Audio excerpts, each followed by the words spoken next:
Bem-vindos a mais uma análise aprofundada aqui no nosso espaço. Hoje, o papo é sobre indicadores financeiros.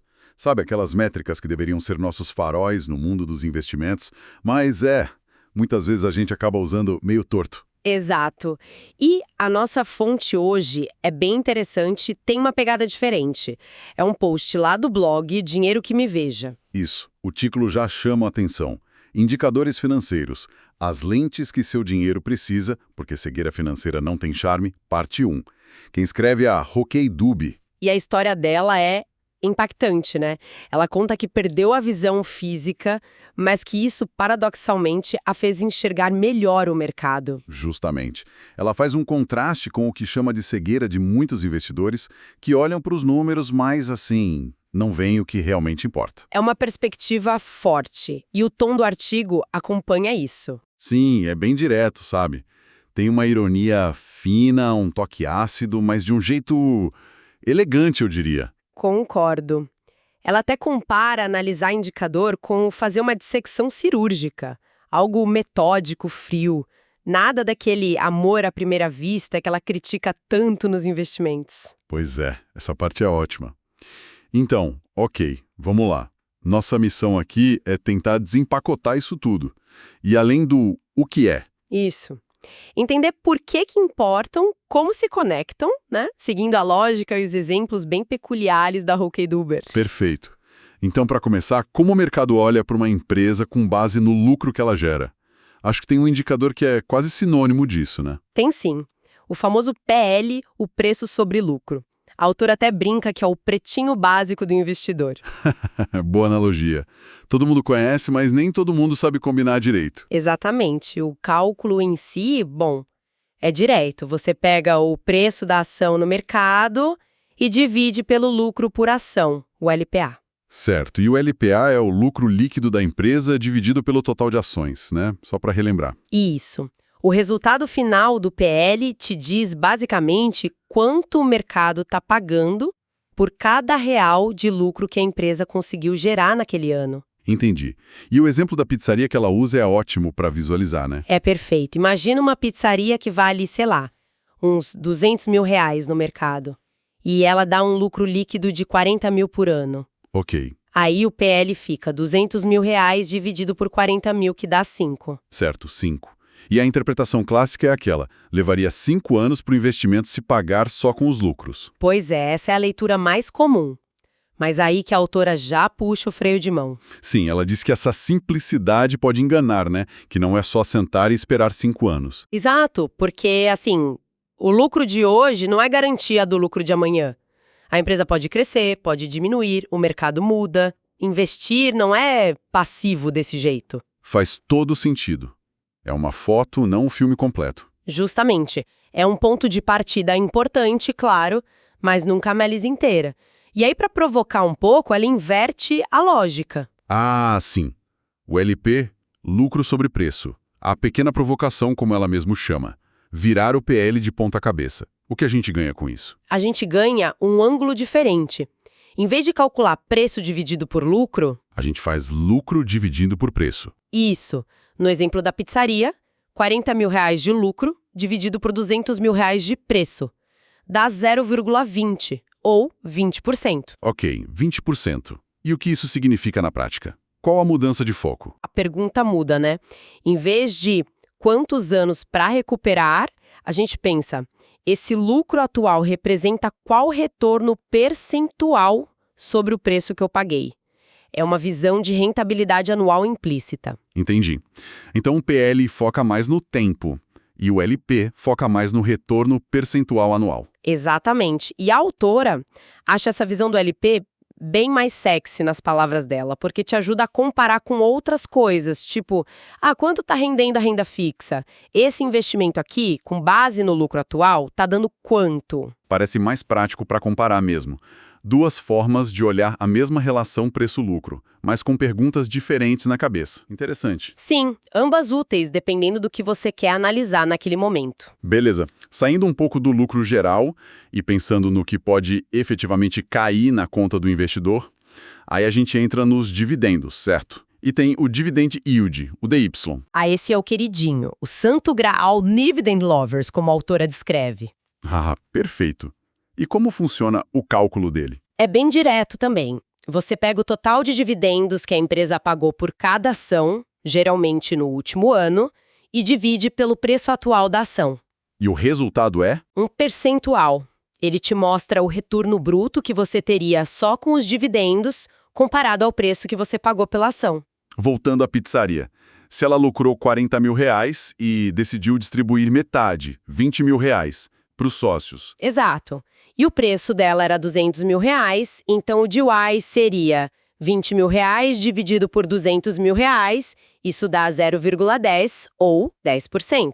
Ou seja, para cada R$ 100 que eu investi naquela pizzaria, eu receberia R$ 10 por ano só de dividendo, pingando na conta. Isso.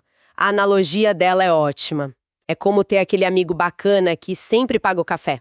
É o retorno direto no bolso. Muito bom. Mas esses dividendos vêm de algum lugar, né? Não é mágica. Aí entra outro indicador para explicar isso. Justamente. Entra o payout. Ele mostra qual fatia do lucro total da empresa está virando dividendo. Ah, tá. Tipo, de onde saiu esse dinheiro? Exatamente. A fórmula é total de dividendos pagos dividido pelo lucro líquido total da empresa. No nosso exemplo da pizzaria, seria R$ 20 mil de dividendos dividido pelos R$ 40 mil de lucro total. Isso. Dá 50%.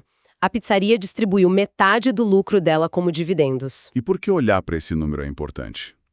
Porque, assim, um payout alto parece bom, né? Mas dinheiro para o acionista. Parece, mas tem uma questão aí.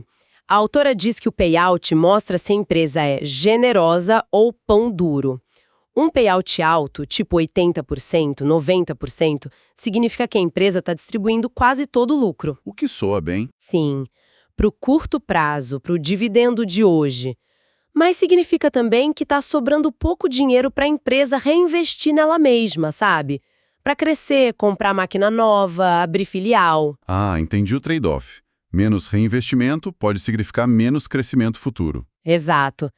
Já um payout baixo, tipo 20%, 30%, pode indicar que a empresa está segurando o lucro para investir e crescer mais lá na frente, o que talvez gere lucros e dividendos maiores no futuro. Então não tem um número certo ou errado, depende da estratégia da empresa e do que o investidor busca.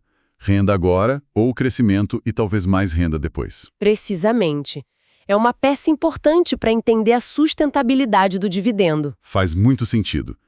E para quem foca mesmo em receber dividendos, a autora traz uma ferramenta que parece bem útil: o preço teto. Sim, ela fala que é para evitar comprar ingresso para o show depois que a banda já foi embora, para não ser o famoso trouxa, como ela diz. Haha, adoro essas tiradas dela. Mas como funciona esse preço teto na prática? É basicamente uma ferramenta de disciplina. Você define qual dividend yield mínimo que você aceita receber de uma ação. Tipo, eu quero ganhar pelo menos 6% ao ano só em dividendos com essa ação. Isso. Aí você pega o dividendo esperado por ação para o próximo ano e divide por essa sua taxa mínima desejada. Só que em formato decimal, 6% vira 0,06. Ok. Dividendo esperado dividido pelo DY mínimo desejado. Exato. Voltando à pizzaria, que distribuiu R$ 20 mil. Se você quer um mínimo de 6% de DY, o cálculo seria R$ 20 mil dividido por 0,06. Isso dá R$ 333.333,33. Aham, esse seria o preço máximo que você estaria disposto a pagar pela pizzaria inteira para garantir seu retorno mínimo de 6% em dividendos. Se ela estiver mais cara que isso, o DY vai ser menor que 6%. Entendi. Não é um preço justo universal. É um limite pessoal para não pagar caro demais pela renda que você busca.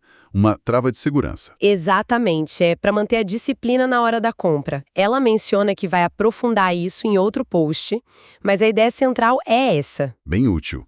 Bom, já falamos de lucro, de dividendo, mas e a saúde geral da empresa? A estrutura dela, o que a autora chama de motor. Aí entram uns indicadores com nomes mais assustadores, né? Ah, sim. Tipo o EV/EBITDA. Parece complicado, mas ela diz que é só aparência. Esse assusta. Vamos devagar. EV é Enterprise Value, né? O valor da firma. Isso. Pensa como preço para comprar a empresa inteira, não só as ações. Inclui o valor de mercado das ações, mais a dívida líquida da empresa. A dívida líquida é basicamente as dívidas que custam juros, menos o dinheiro que a empresa tem em caixa. Ok. EV é o custo total para levar a empresa para casa, incluindo as dívidas. E o EBITDA? Esse é o famoso. É o lucro antes de juros, impostos, depreciação e amortização. É uma tentativa de medir o quanto a operação principal da empresa gera de caixa antes de descontar essas coisas financeiras e contábeis. É uma proxy da geração de caixa operacional. Certo. Uma medida do caixa que o negócio em si consegue gerar. E o EV/EBITDA, então, é um dividido pelo outro. Isso. Você pega o EV, o valor total da firma, e divide pelo EBITDA. Se uma empresa tem um EV de R$500 mil e um EBITDA de 100 mil por ano... O EV/EBITDA é 5. R$500 mil dividido por R$100 mil. Exato. Beleza. O cálculo tá claro. Mas e aí? O que esse 5 significa? A analogia da autora é de olhar o motor, né? Não a pintura. Como isso ajuda? 5 é bom ou é ruim? Então, não tem um número mágico que sirva para tudo. O valor desse indicador, o 5, no nosso exemplo, precisa ser comparado com outras empresas do mesmo setor, sabe? E com o histórico da própria empresa. Ah, entendi. É relativo. Isso. Geralmente, um EV/EBITDA mais baixo pode indicar que a empresa está relativamente barata em relação ao caixa operacional que ela gera. Um número mais alto pode indicar o contrário. E qual a vantagem dele comparado, sei lá, com o PL? A grande vantagem é que ele meio que neutraliza diferenças na estrutura de capital das empresas, se uma tem muita dívida e outra não, e também diferenças de imposto. Ele foca mais na eficiência da operação em si. Por isso a analogia do motor faz sentido. Ele tenta medir a potência operacional. Entendido. Olhar para o coração da operação. Agora, mudando um pouco o foco, mas ainda falando de valor. Tem o PVPA, Preço sobre Valor Patrimonial por Ação. A autora chama esse de o valor patrimonial da vaidade. Por quê? Haha, ela tem um jeito bom com os nomes. Esse indicador compara o preço da ação lá na bolsa com o valor patrimonial por ação, o VPA. E o VPA é? É o patrimônio líquido da empresa, que está lá no balanço, basicamente. Tudo que a empresa tem, ativos, menos tudo que ela deve, passivos, dividido pelo número total de ações. É meio que o valor contábil de cada pedacinho da empresa. Ok, preço de mercado comparado com o valor contábil. E onde entra a vaidade? Na interpretação. Segundo a autora, se o PVPA for igual a 1, o mercado está pagando exatamente o valor que está nos livros. Se for maior que 1... O mercado está pagando mais caro que o valor contábil. Isso, está pagando um prêmio. E esse prêmio pode ser por causa da expectativa de lucro futuro, da qualidade da gestão, da força da marca, coisas que não estão no balanço, sabe? A fama, a reputação. Daí, talvez, a ideia de vaidade embutida no preço. E se for menor que 1? Aí, a ação está sendo negociada com desconto em relação ao valor patrimonial. Pode ser uma pechincha, uma oportunidade. Ou um sinal de alerta, né? Exatamente. Pode ser que a empresa esteja com problemas sérios e o mercado está precificando isso. Por isso, o alerta dela que você mencionou antes. Cuidado para não comprar uma Ferrari com motor de Fusca. Perfeito. Um PVPA baixo não é garantia de nada. Tem que investigar o porquê, e um PVPA alto precisa se justificar com qualidade e crescimento, não só com hype. Isso, o PVPA é bem útil para analisar bancos, financeiras, onde o patrimônio é chave. Mas para a empresa de tecnologia, por exemplo, onde o valor está muito em coisas intangíveis, ele sozinho pode não dizer muito. Mais uma vez, o contexto é tudo. O indicador isolado é só uma peça do quebra-cabeça. Sempre. E para fechar essa rodada de indicadores de saúde financeira, tem um que vai direto na jugular, do risco. Dívida líquida sobre EBITDA.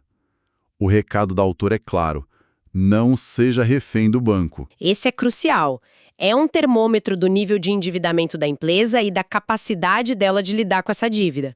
Como ele mede isso? Ele pega a dívida líquida total da empresa, aquela que a gente viu no EV, dívidas com custo financeiro, menos o caixa, e divide pelo EBITDA, acumulado geralmente dos últimos 12 meses. Certo.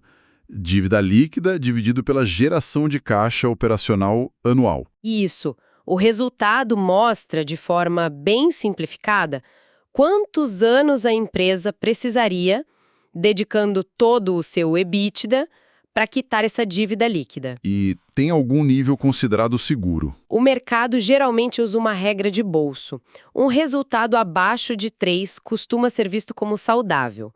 Acima de 3 já começa a acender uma luz amarela, sabe? Entendi. Sinal de alerta. Sim.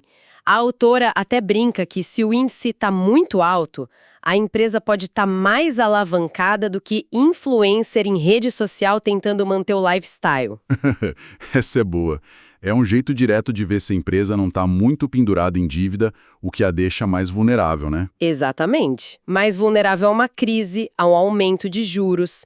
Avaliar a alavancagem é fundamental. Com certeza. Ufa, cobrimos bastante coisa. Vários indicadores importantes que a Hookiedubi apresentou no texto. E chegando na conclusão dela, ela amarra tudo com aquela crítica. Bem humorada, mas muito séria. Sim. A comparação dos investidores com adolescentes apaixonadas, que focam só numa qualidade, um indicador brilhante e ignoram todo o resto do pacote. É uma imagem forte. E conectando com tudo que a gente discutiu aqui, a mensagem central dela fica bem clara, né? Todos esses múltiplos PL, DY, EV/EBITDA, PVPA, dívida EBITDA, são o que ela tanto repete, ferramentas. São lentes para a gente enxergar melhor a realidade da empresa. Não são a resposta final, nenhuma desculpa para justificar uma escolha que a gente fez no impulso. Exato. Cada um dá uma perspectiva, ilumina um canto. A visão completa que ela defende ter alcançado de um jeito único vem de combinar essas lentes. Olhar o todo, não só a parte que brilha mais ou que é mais fácil de entender. E a recomendação final dela no post é justamente essa: largar essa ideia de amor à primeira vista por uma ação. Sim. Para ter um final feliz financeiro, como ela coloca, precisa de análise, paciência e uma dose de desconfiança saudável. Questionar os números, entender o contexto, comparar, não só aceitar o primeiro indicador bonitinho que aparece. Um ceticismo construtivo. E aquela frase final dela é marcante demais, né? Resume a filosofia toda. Afinal, quem precisa abrir os olhos é o dinheiro, não você. É genial essa inversão. A gente sempre pensa que nós temos que abrir os olhos. Ela diz que a análise serve para fazer o dinheiro enxergar o caminho certo, proteger ele de decisão cega. É uma forma muito poderosa de pensar sobre análise de investimento. Uma conclusão e tanto para uma análise tão rica, né? Bom, encerramos então nossa exploração desse material do blog Dinheiro que Me Veja. Foi ótimo passear pela visão crítica e cheia de personalidade da Hookiedubi. Foi mesmo. E fica talvez uma reflexão, né? Pensando nessas várias lentes que a gente discutiu, PL, EBITDA, DY, payout, preço-teto, EV/EBITDA, PVPA, dívida EBITDA, como será que a nossa percepção sobre investimento que a gente já conhece mudaria se a gente aplicasse de verdade essa análise com múltiplas facetas? O que será que apareceria se a gente olhasse além do nosso indicador preferido? Uma excelente provocação para a gente levar daqui. Fica o convite para quem nos ouve continuar explorando esses conceitos, buscando mais conhecimento. E um agradecimento muito especial ao professor Júlio Facó, que fez a curadoria desses materiais e nos apresentou ao blog Dinheiro que Me Veja e ao trabalho super instigante da Hookiedubi. Valeu mesmo, professor, e a todos. Até a próxima.